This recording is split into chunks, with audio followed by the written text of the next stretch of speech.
For African economies, many of which rely heavily on imported fuel, this shock has been severe. Rising oil prices quickly translate into higher transport costs, increased food prices and broader inflation. Analysts warn that surging energy costs could destabilize currencies and deepen the cost of living crisis across multiple African countries. Here is our cover report that explains what's happening in the continent.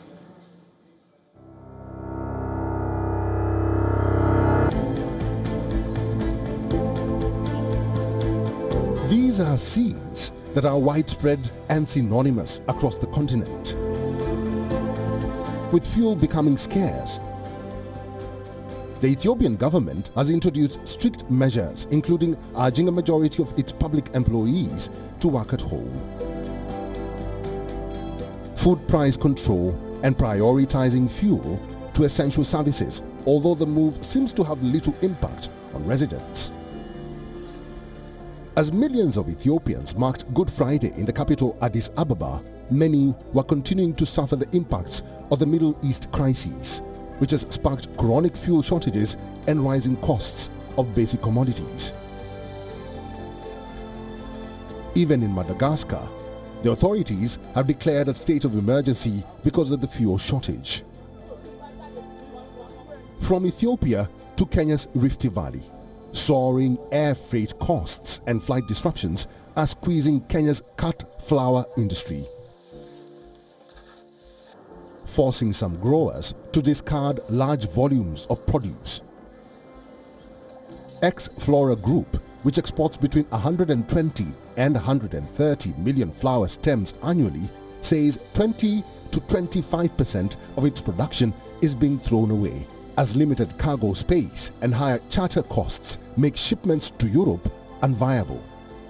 Growers say heavy reliance on the Middle East airline hubs has left the sector exposed to disruptions, though some are now exploring alternative markets and routes, including direct exports to Asia, to reduce future risks.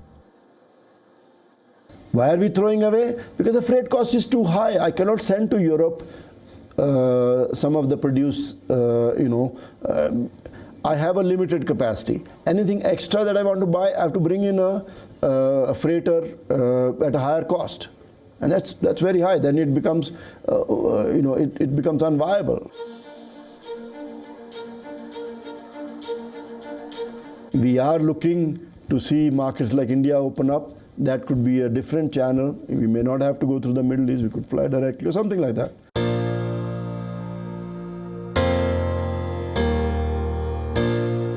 Well, the Senegalese Prime Minister Ousmane Sonko summed up where the real problem lies and who is to blame for the whole conundrum.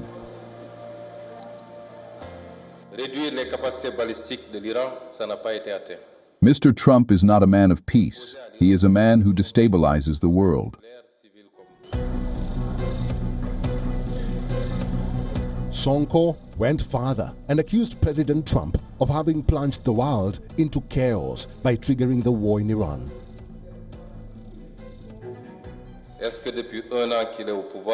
In the year he has been in power at the head of the superpower that is the United States, has the world become safer? Has the world become more stable? Is the world at peace? And if the answer is no, what is his exclusive responsibility for this destabilization of the world, which apparently has become dangerous for everyone, including himself?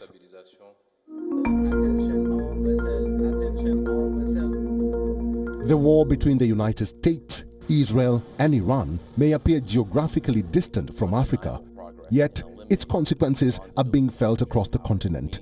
For millions of Africans, from the Horn of Africa to Uganda, Sudan, the Gulf of Guinea and South Africa, among others, the conflict is not simply a geopolitical crisis.